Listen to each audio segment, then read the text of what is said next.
Hello everyone. Take the center portion of the hair, pull a comb through it, and then make a straight cut right through the eye level. Make sure that there are no sections of the hair that are missed. Make vertical cuts through it to make it blend more. Moving along to the side, make a diagonal cut so that the sides matches the center. Make sure that it blends in gradually and then make vertical cuts in order to do so. Take a hair straightener, puff out the center slightly, and then do the same on the side so that it frames the face well.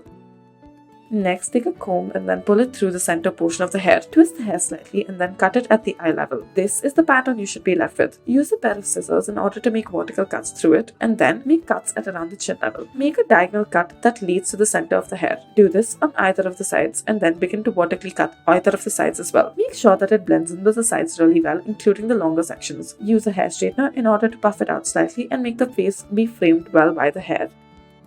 Next, take the front of the hair, pull the comb through, and then twist the hair as such. After you have twisted it, cut the hair in these diagonal shapes. It should look like steps. Now, once you undo the steps, this is what you should be left with. Pull the comb through again and then make vertical cuts in the hair. Frame the face and the hair correctly and then use a hair straightener to make it look all the more better. This adds volume.